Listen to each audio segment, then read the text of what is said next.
Hey, you. Ew. Woo. Maybe coming home. Maybe coming home. Maybe coming home. Quite Oh boy. possibly, by some extent of the imagination, maybe coming home. Thank you guys for joining Look, us. it's gonna be one in Wembley, so I guess it is coming home. Well, actually, yes. Faculty. I mean, look, the ball car is definitely going to be there. So The ball car, that is that's the thing we're looking for.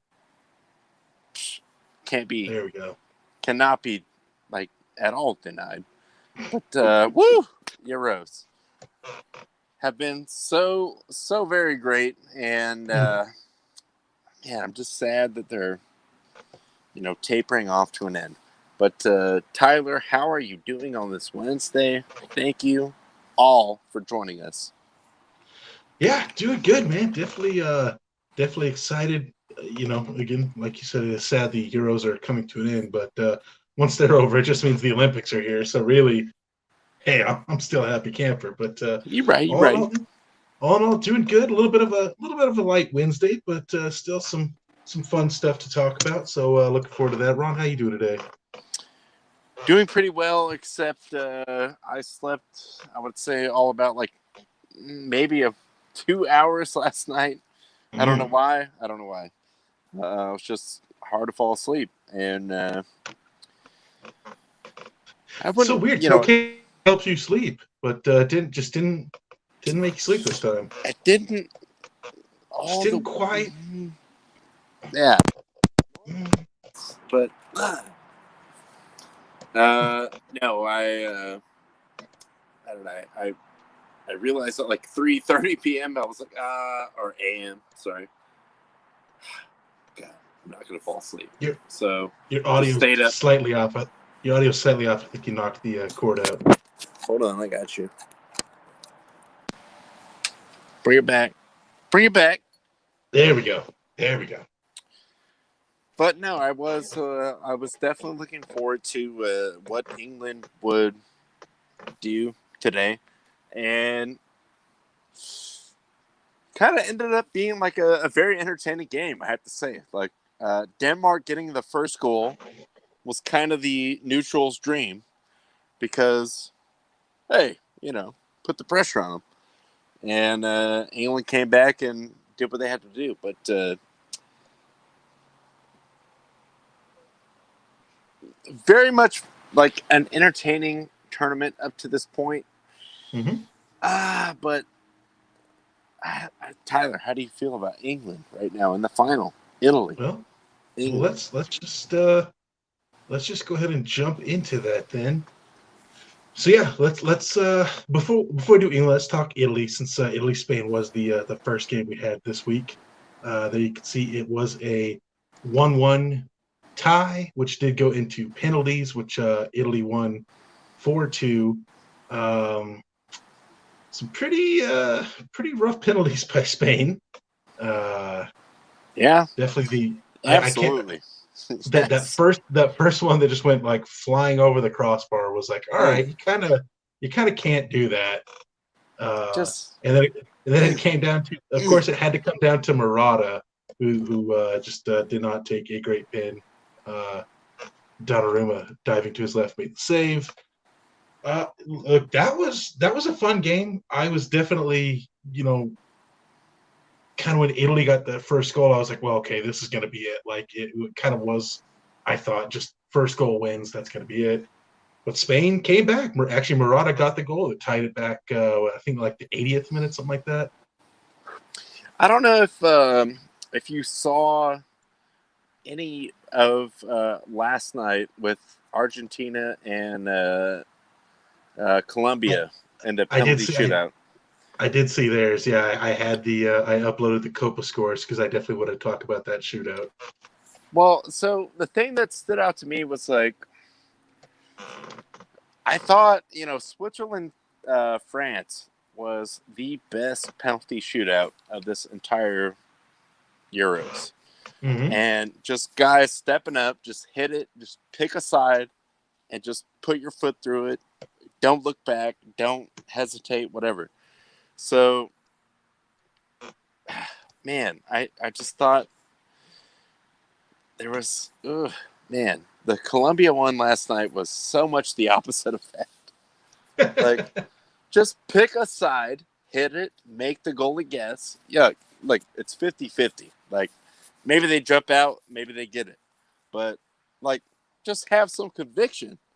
And, man, the way they went out with the fifth one was, man, that was hard to watch. So you say that, and I agree. Like, I definitely prefer that penalty style of just like, all right, just go up there and blast it. Pick a side, blast it. As far into the corner as you can. If the goalie makes a save, that's just, straight up a miracle. But then, of course, Italy winning on Jorginho's sort of little hop, skip, and a jump. That was great. I like that. Which was even better because you and I had been texting right before they went to penalties, talking about one of mine, I believe one of yours. I know the player is one of your favorites, but one of my favorite penalties ever, which was Pirlo at the 2012 Euros. Of course, when he did the Panenka, cool as you like. Completely stone face, no reaction, getting away. Joe Hart to go flying. Yeah. Chip down the middle. And you were saying, sadly, kind of like this crop of players, I don't know, kind of like who has the balls to do that kind of a penalty. And then Jorginho did what he did. And it was a balls move. I mean, especially like as the anchor leg to, kind of roll up and just be like, not that important. Just like, doesn't mean that much to me. Boom, knock it in. So I always love that. And that was the one that sealed it.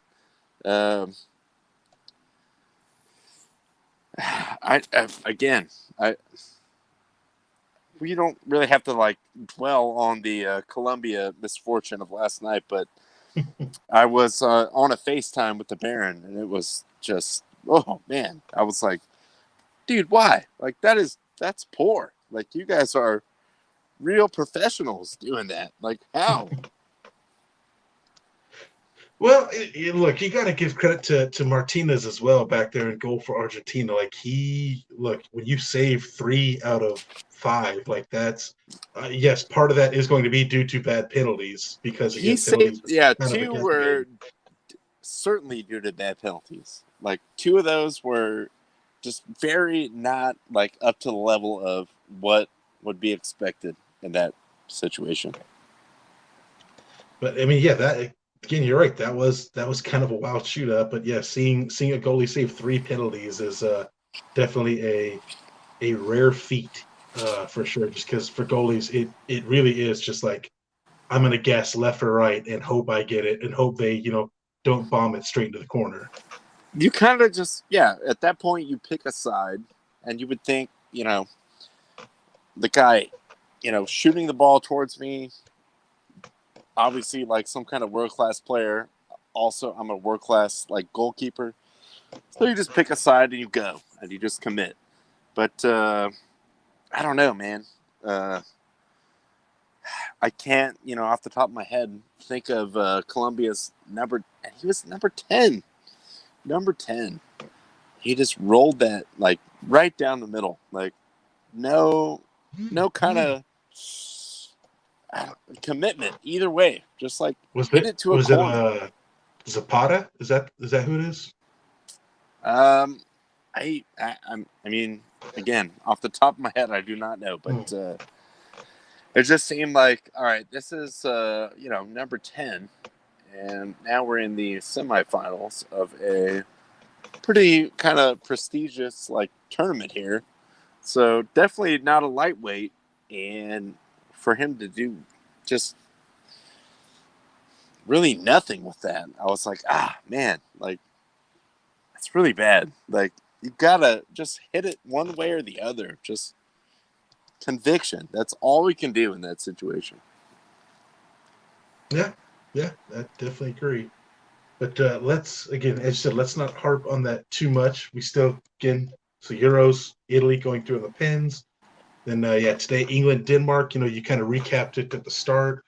Denmark came out and got that first goal. The first goal England has conceded in the Euros, and just an absolute belter on a free kick. That was great, and I really was hoping. You know what? I'm neutral in the sense that it's kind of a trope or a joke or whatever. The coming home thing. I mean, Yeah. yes, the final is going to be at Wembley, and I obviously I would like to see it come home. I don't care, like home in quotes, but I thought the Denmark goal and the way it was scored was very very much like just provocative. Like, all right, here we go. Like, this is on. Yeah, I mean it was set up probably good like what 15 yards outside the box and just blasted it top left corner, kind of really nothing that Pickford could have done. I think he might have gotten fingertips on it, which was pretty impressive Oh at no! all that I he mean, the even only got thing anything on Pickford it. could have done was just walk back there and get it out of the back of the net. It was Yeah, just like perfectly hit, and I think it was like 32, 33 yards, like something like just that. Yeah. on a dead ball spot. Like, it was a great shot. And for me, I was like, all right, here we go. Like, England definitely the favorite coming into this, but all right, like this is hey, all right, and Well, they clap it's right the back. first.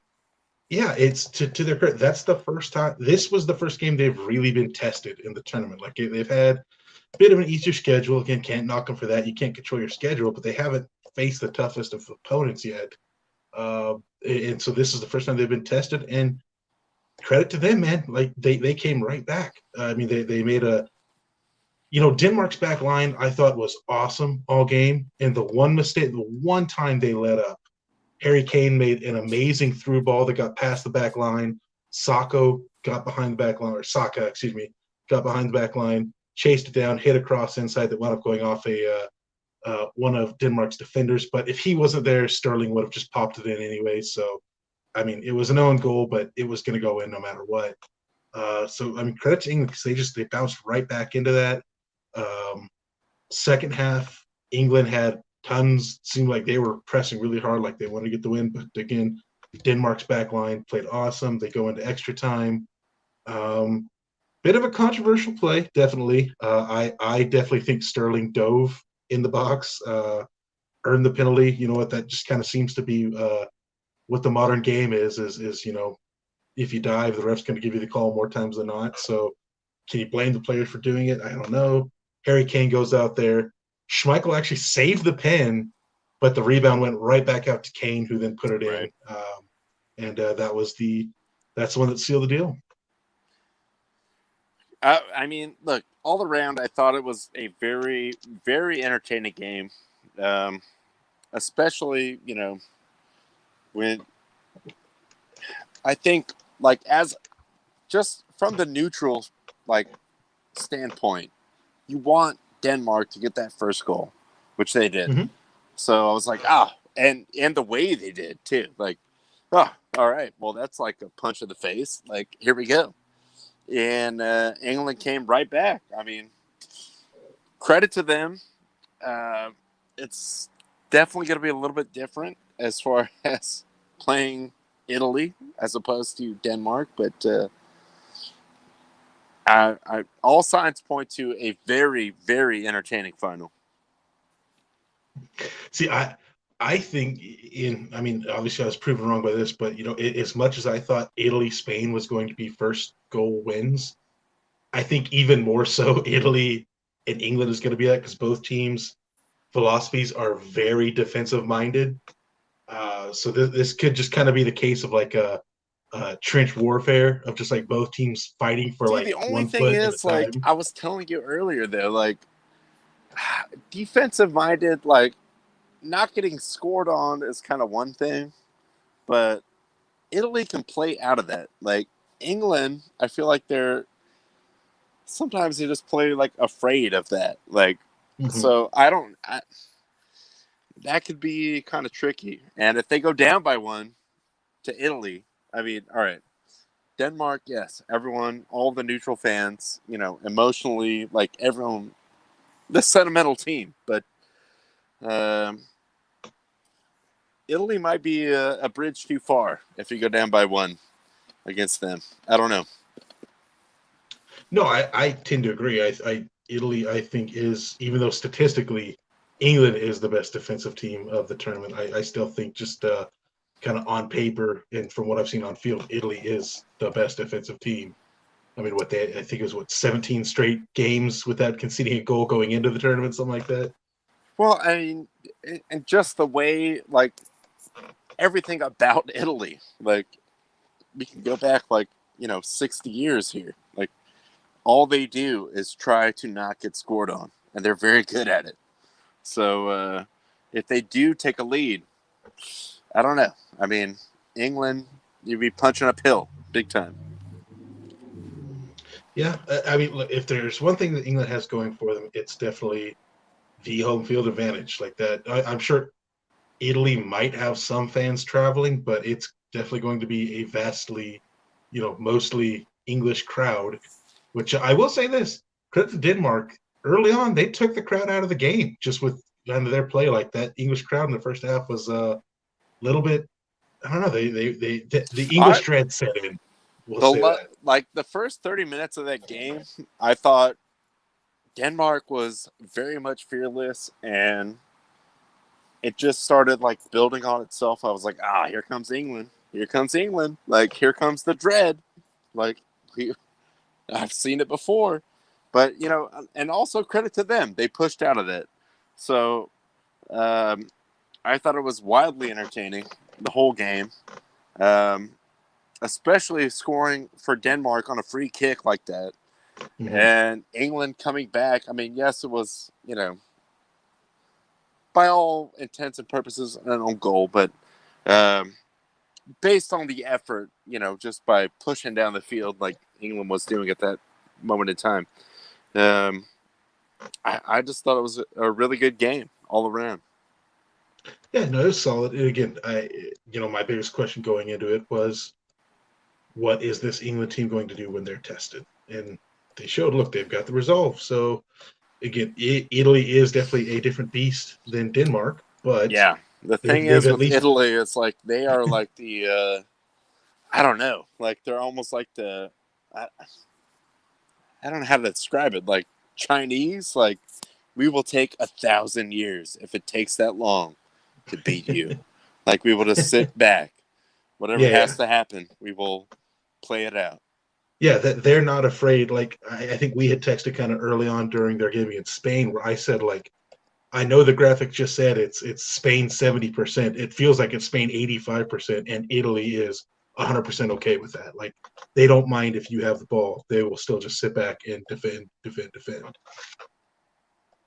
And it wasn't. Yeah, I mean, like, they can run out and make plays like that, and also play the same game going back the other way. So we'll see what happens. I think it's going to be a great final. But maybe coming home. Maybe coming home. Could be coming home. We'll see. Just saying. And also, I do want to give a brief shout out to Kasper Schmeichel, because he played his balls off, man. He played his balls off. Also, just put it right out there. Like, has it ever been home? You'll be particularly aware of the phrase, it's coming home. Now, what would it mean to you guys to stop it coming home tomorrow night? Has it ever been home? I don't know. Have you ever won it? 1966 it was home. Well, was that not the World Cup? Yeah, exactly. But I'm saying, the whole thing about a national tournament finally coming home, finally the actual success this country craves. That was good. I had texted you about that earlier. Like, I almost wonder if, like, if the "it's coming home" phrase has completely, like, gone against what it initially was, because, like, that song jumped the shark yet.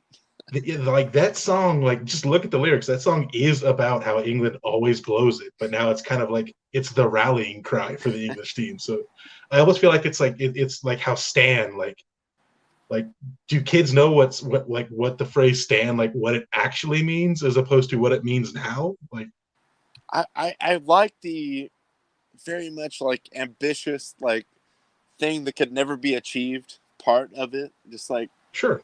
it's coming home. Dude, we're Someday. West Ham fan. We're West Ham fans. Look at the See? freaking Bubbles song. That's Yeah. all about like this team always falls apart, but we still love them. But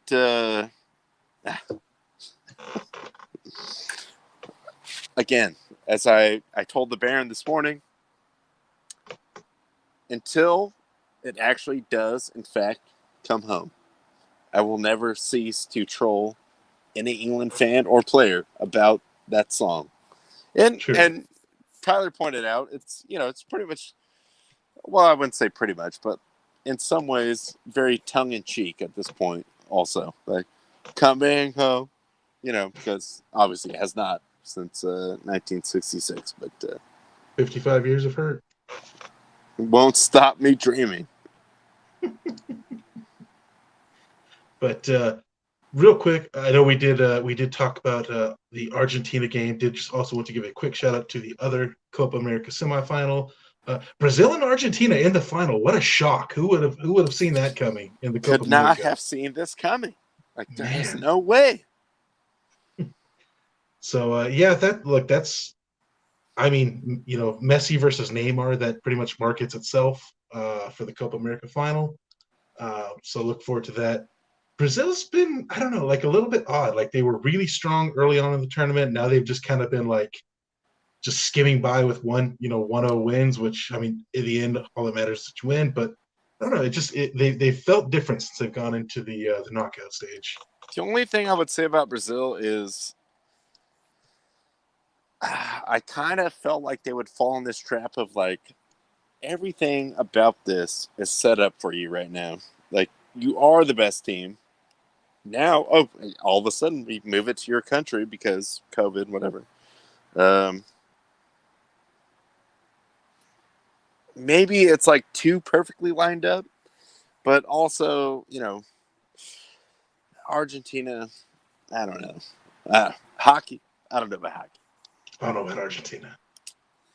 I want to believe. Please, Messi, just get that one. Get that one. Please get that one off Brazil, off Neymar. But,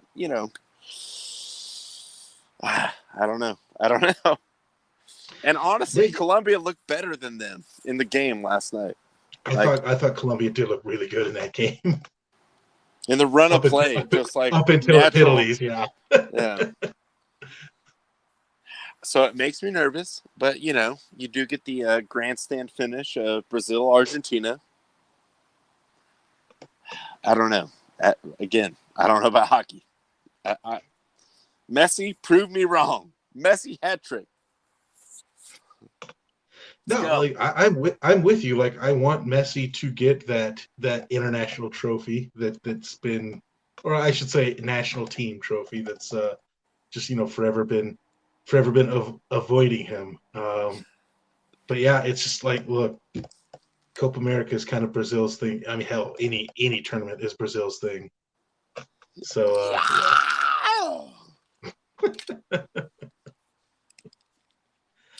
but yeah, I mean, you definitely got to think Brazil's the heavy favorite.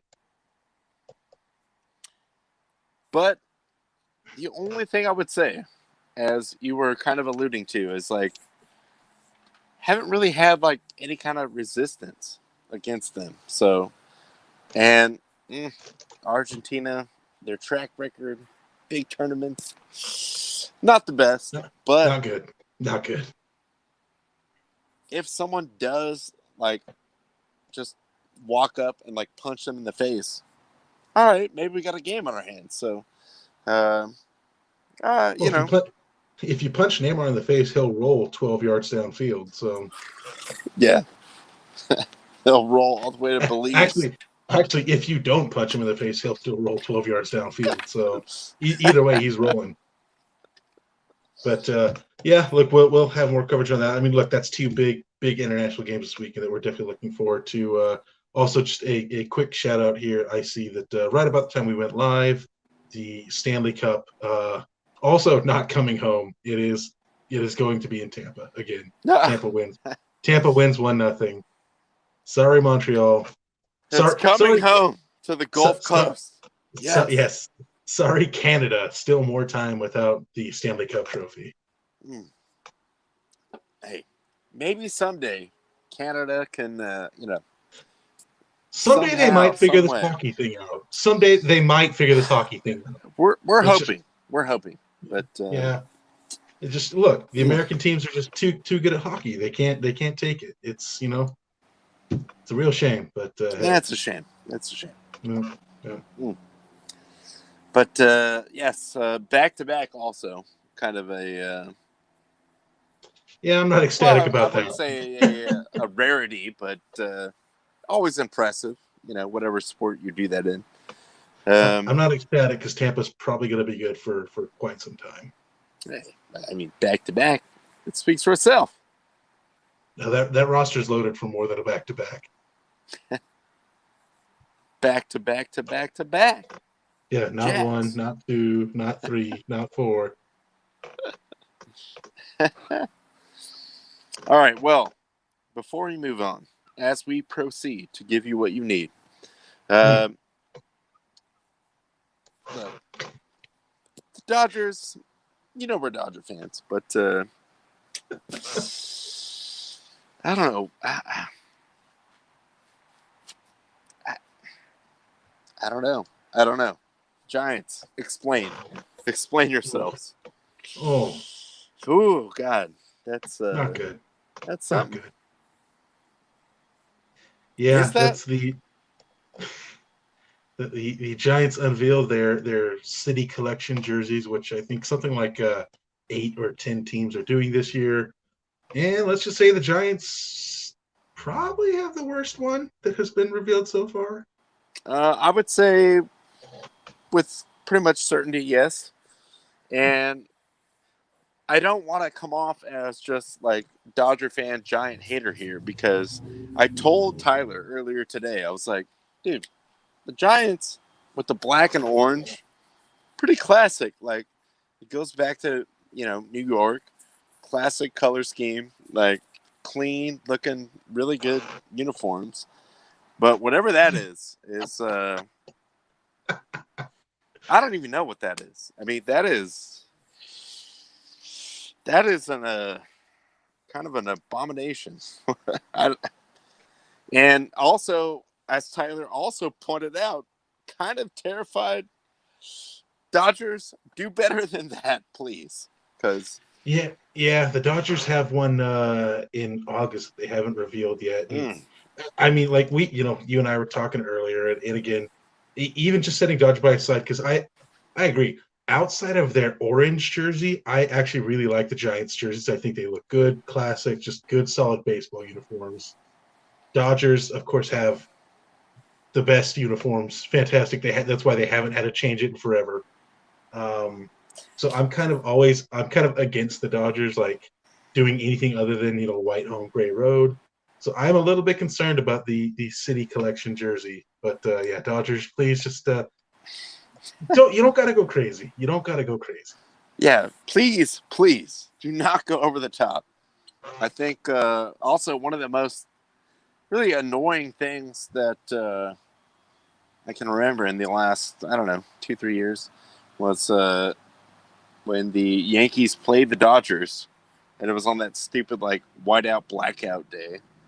Oh So God, yeah. I was like, dude, just play in the regular uniforms. Like, both uniforms are great. Like, can we just see the two teams playing in the uniforms that we normally see them wear?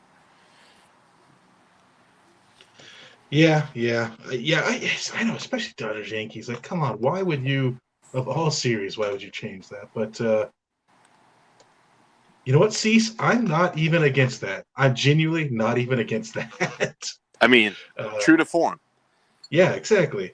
But also, I do like this, like 5th grade picture day background, whatever the cloud thing is. I don't know why that's going on. I guess, they couldn't get the laser, but yeah. Oh, dude, gotta have the laser. Come on now. That was the best background in 3rd grade. that's how people know you're serious. But also speaking of bad baseball clothing decisions, New era. Oh Lord. New era. Like, Mm.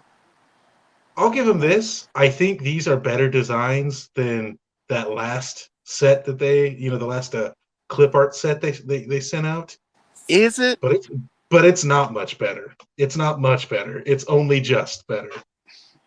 I feel like it's maybe not. Like it's so bad. I know, like both of these. All right. If you look at the original, one they got blasted for, and now these, to me, a little too busy. Obviously, on both, but there is nothing attractive about any of these. It looks like a huge piece of crap.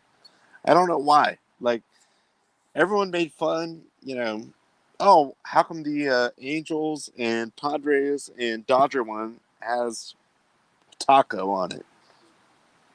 And I agree. But these are something. I mean, these are quite a thing. Yeah. Again, just I don't know. I don't know what New Era is doing, man. Like, I think when they sent out the last hats, you and I both kind of joked like, is there some sort of was there a deadline set and the guy just like threw something together at the last second? Because this looks like this would be similar. Like you were like, hey, I need a new design and I need it within the hour. Like, okay, well, I'll just use every letter will be a different style font. Like that's the best idea I could come up with in less than an hour. See, that's what I did not understand about the first one. Like with the very slapped together. Oh well, it's California. We put a taco on there, put a bear on there. Like, all right, well, to a lot of these cities and towns and people, it's not really relevant. But go ahead, go on. And this is so poor. Like, God, wow, how? Yeah, this is definite. Another big swing and a miss for New Era. God, that's. And also, yes, definitely give me the Wayne Smith trucking cap as opposed to these 100%. because 100%. at least it's genuine. This is garbage. I'd be less embarrassed wearing the Wayne Smith trucker cap in public than I would be wearing one of these. Would you really? All right, look. Obviously, Tyler and I are not fans of, like, just in the picture, any of these four teams. But how could you wear this hat? Like, it looks like you're wearing a typo hat. Like, oh, cool. No, got that at Didi's Discounts. Oh heck yeah, DD's discount. You know what? I would probably wear the Cubs one just because it has the fewest letters on there. That's the only reason I would wear the Cubs one out of all these. Yes. Thank you, Cease. New error. That's what I would say. It looks like overruns. Like, I don't know how this got put together, but hey, we got 500 of these. We got to sell them somehow. I don't know. Yeah, Put them out these there. were definitely a massive printing error that they were just like, well, I mean, look at it. It's horrendous. Horrendous. Yeah, let's just get these off the screen because I don't like looking at them. Nobody does. Nobody does.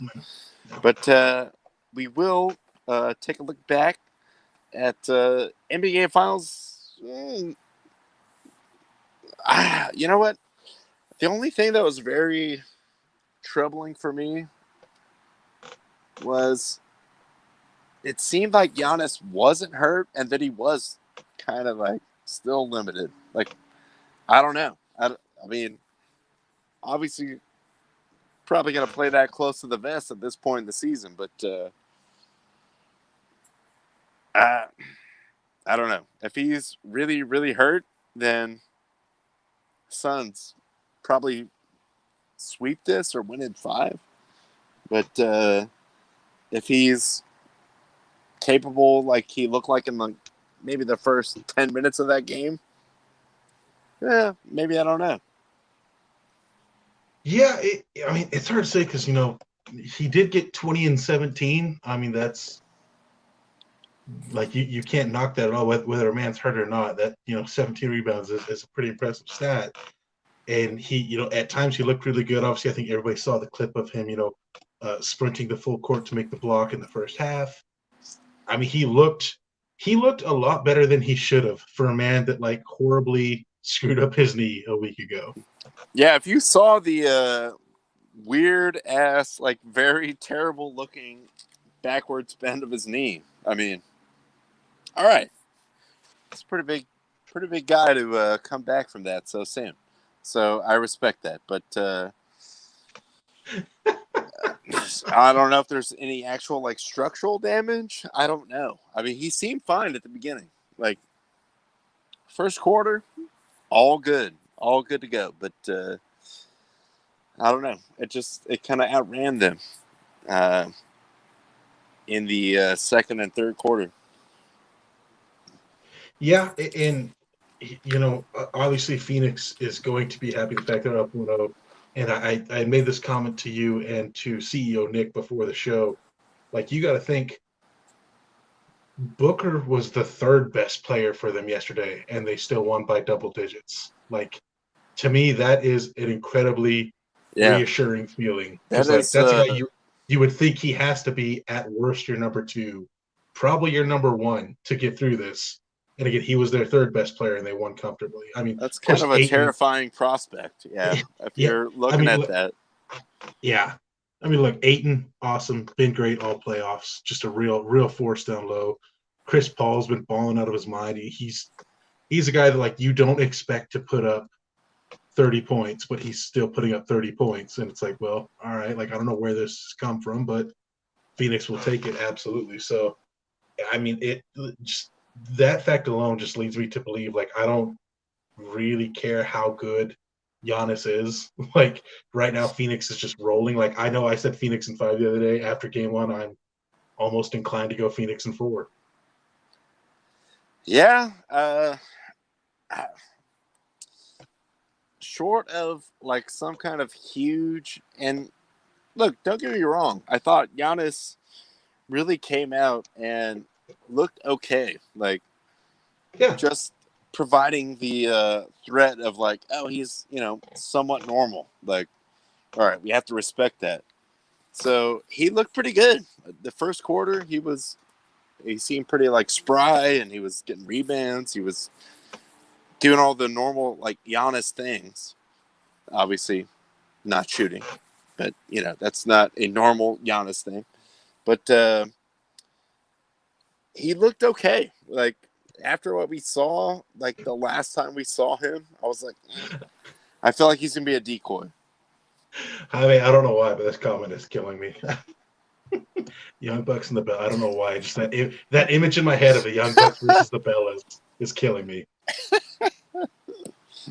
But, Giannis, again, he looked so much better than I thought he would. I thought if he was out there, he was purely going to be decoy and would, play 15 I really thought minutes Middleton and struggle to and make it up and down Holiday the court. did not pick them up. No, they didn't. They absolutely didn't. You're right. Holiday didn't. Middleton, I've said it the other day. He's had some really great games. He's definitely an all or nothing guy so far in the playoffs. He's either shooting lights out, unbelievable, or he will not make a single shot. They're going to need way more from him and Holiday if they want any chance. But again, at this point in time, I might be inclined to change my Suns in 5 to Suns in 4. Well, CEO Nick likes Suns in 3. He likes Suns in 3. Hey, you probably get some really good odds on that. Oh yeah, it's I think it's running at what, plus 95,000 right now. Something like that, yeah. If you can, lock that bet in. Take that. Arkansas Slim will take that for you, I'm sure.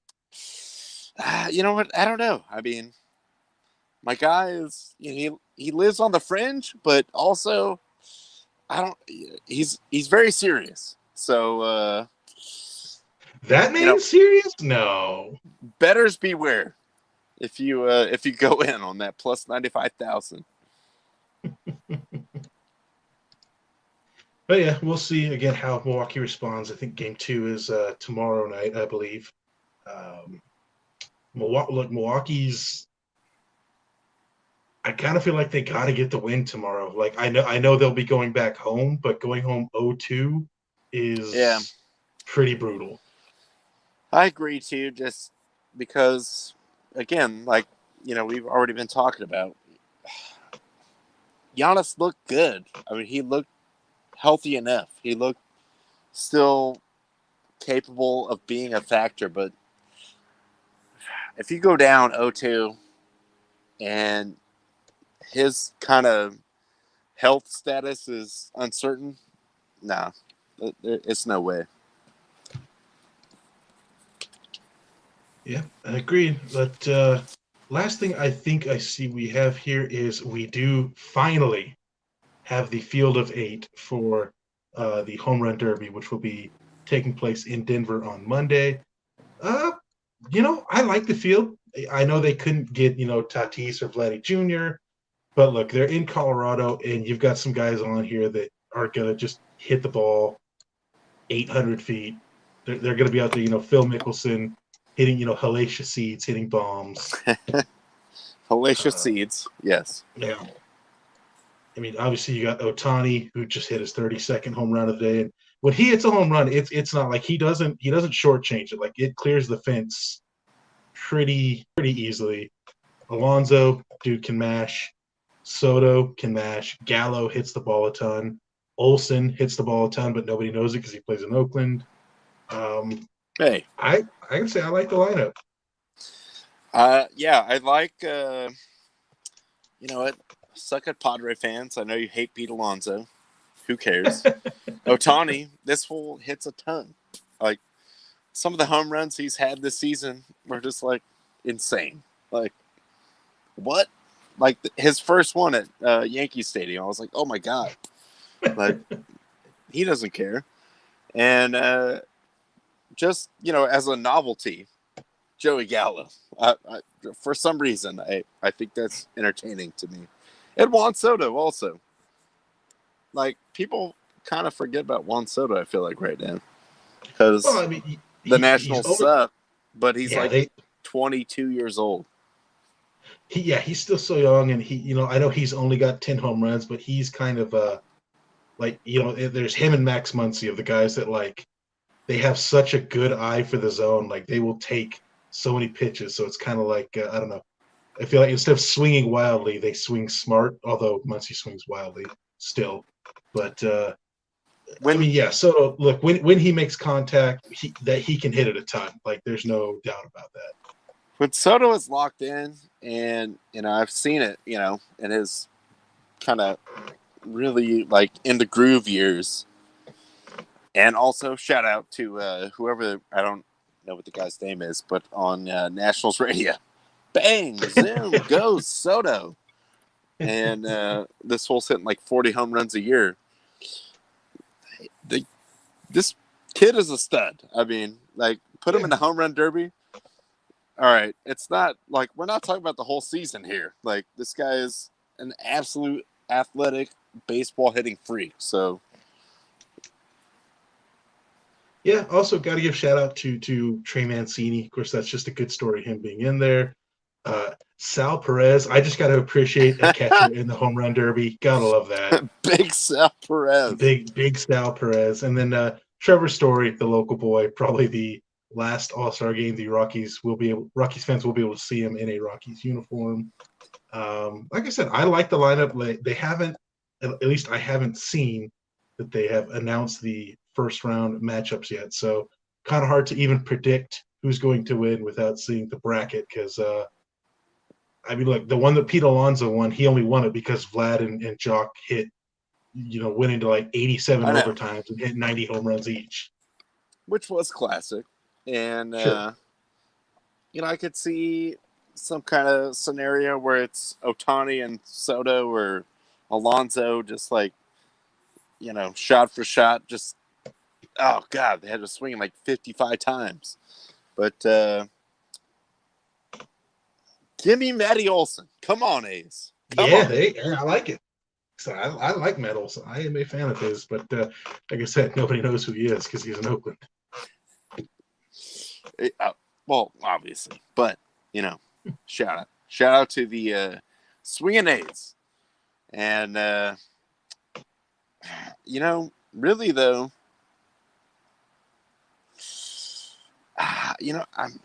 it's weird for me because I feel like Ohtani would win this, like just straight face value.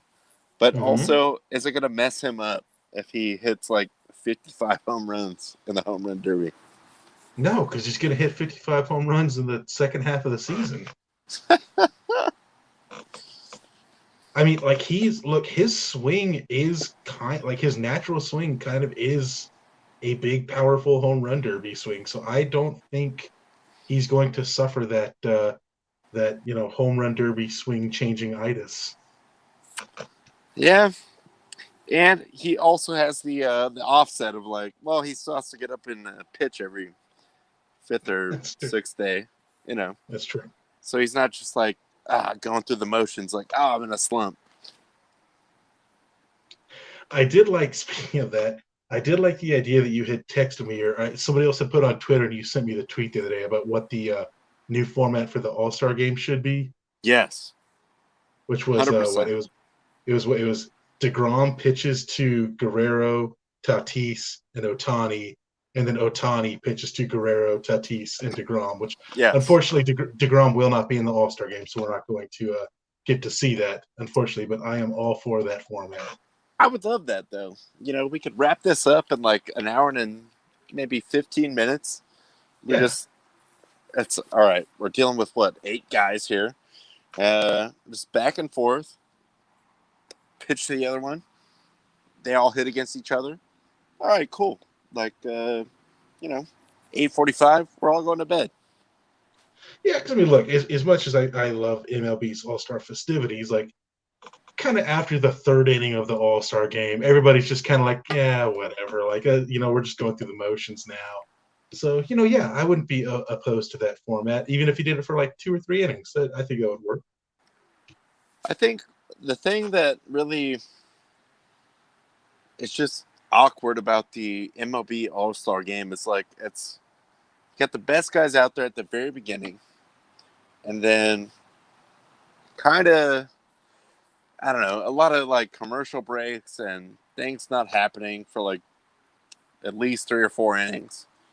And then, you get the like the closers in there at the end. But I gotta say, I'm kind of inclined to agree with just, look, 8-man sprint. That's what we want. We want Ohtani, DeGrom. Boom. Pitch, hit against each other. Yeah, let's just do this couple innings, get in, get out. Look, the guys that got voted onto the All-Star team, they'll still get their All-Star bonus. So, hey, that's cool. Like, no issues with that. And, everyone's getting paid. No one's, in a position to complain. Yeah, exactly. But, that was pretty much all I had for this slow Wednesday, Ron. You got anything else you want to say before we get out of here? No, I do not. Man, we will see. We will see if it is actually coming home. I don't know. I don't know. And you know what? I'm not even rooting against it. Just I'm very conflicted though. Like the joy of trolling it not coming home, but also the joy that I would see if it did come home. If it did come home, yeah. Like I would like to see either one. But then you wouldn't get to sing that song anymore because the Years of Hurt line now means it's gone. You got to take it out. Already home. Already home. But no, we will be. Look, if you're conflicted, you still got a couple days to figure it out. I'm sure we'll get into a nice recap of or a nice preview of it on Friday's show as well. The Copa America Finals. We're hoping that we will have the Fight Phlebotomist on because we will have a big UFC pay-per-view this weekend, of course. Dustin Poirier, Conor McGregor. Sorry, I'm just reminded of texting you and Justin earlier about that You know what? bullshit I First of heard all, from Cal Steve phlebotomist. earlier. No, I will say this without any kind of hesitation. You better come on. I've been working on these freaking DraftKings commercials for like 3 weeks now. Full, come on. We need to talk about it. But yeah, so we'll have that. We'll have the final weekend of the MLB going into the All-Star game. We'll have more NBA Finals talk. So we'll have a good show for you on Friday. So yeah, definitely looking forward to that. Of course. And, God, I'm gonna miss these Euros because during the daytime it's been so great. But also, I'm not gonna just throw it out there. Like, I've been spoiled. Like, this is the first time ever that I've been able to work from home during the summer for something like this. So it's been great, and maybe it's coming home. Maybe it's not. Hey. Look, Ron, I'm telling you, yes, you will be sad when the Euros are gone for like a week, but then the Olympics will start up and you'll just be good with content on all morning and all night. Thank you, 18-hour time difference with Japan. Yes. CNBC, shout out. That's yes, CNBC coverage of badminton, baby. Gotta love it. But we will be back here on Friday. Thank you guys so much for all the comments, questions, watching the show. We love you guys. You know the drill. Keep the fire.